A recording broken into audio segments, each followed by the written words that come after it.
Good afternoon, everybody. How are you all? This is Dr. Nandi. Today we are going to talk about dependent sample t-test using Excel.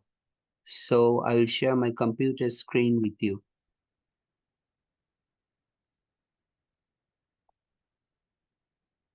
Says 9 students were randomly selected to attend a seminar on the importance of education in life. The number of hours each student studied per week before and after the seminar are given in the table. At alpha equal to 0.1, did attending the seminar change the number of hours studied per week? Okay. So basically, we are measuring the number of hours studied by each student, same set of students. So this is before and after attending the seminar, because they were selected randomly to attend a seminar which talked about importance of education in life. So we recorded the number of hours they studied per week before attending the seminar and the number of hours they attended after attending the seminar. And the question is, at alpha equal to 0.1, did attending the seminar change the number of hours per week? So uh, let's write something. Okay. So let's call 1 as before and 2 as after. Okay. So null hypothesis is mu1 of the mean of the population before attending the seminar equal to mu2. Okay. And HA in that case is mu1 not equal mu2. Now, if we call mu D, let mu D is equal to mu1 minus mu2. Then the null hypothesis can be written as H0, okay, H0 mu D equal to 0, because mu1 minus mu2 equal to 0. There's no difference in the population means for the null, and the alternate hypothesis is mu D not equal to 0. So this is a two-tail test. Two-tail test. Because the null hypothesis is equal to and the alternate not equal to. So it's a two-tail test. Okay.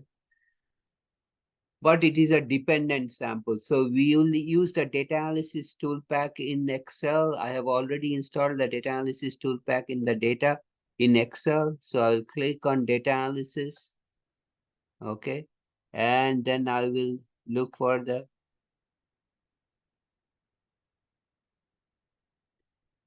okay. Let me see.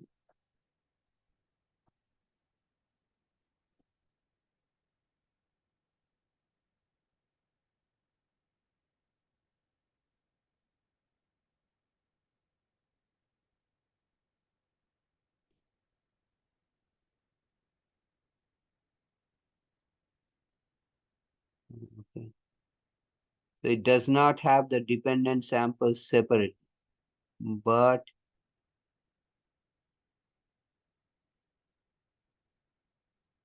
F test.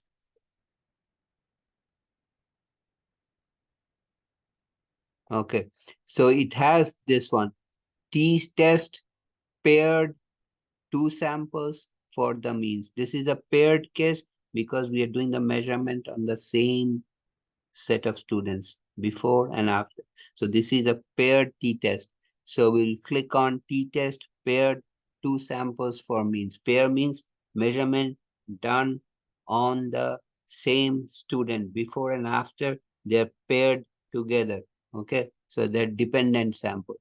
And click OK. So I highlighted t-test paired 2 sample for means and then I click OK.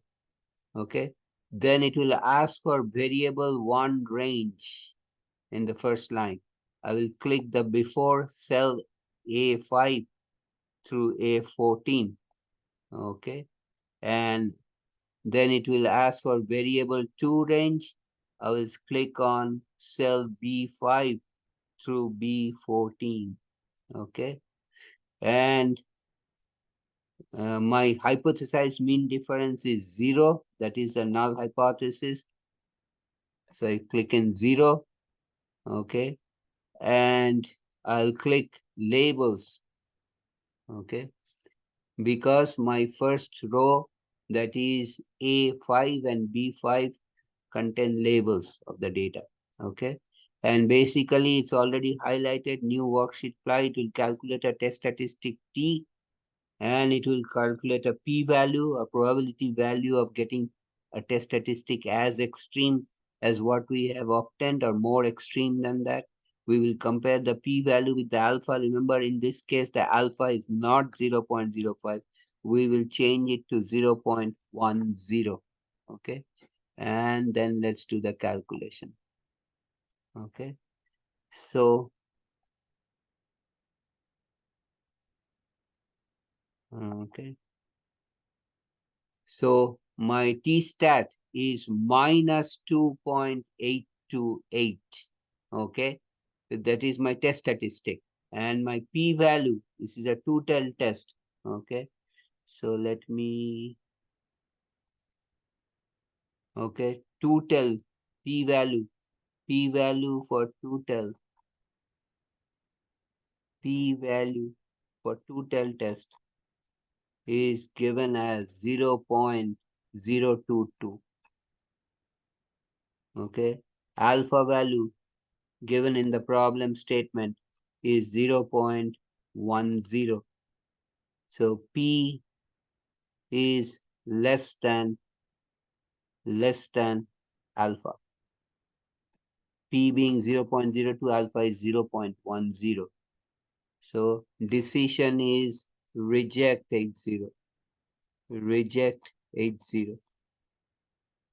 And conclusion is at alpha equal to 0.10, there is enough evidence to support HA because we have rejected H0, HA, which means mu is the mu D is not equal to 0. That is, mu1 is not equal to mu2. Okay.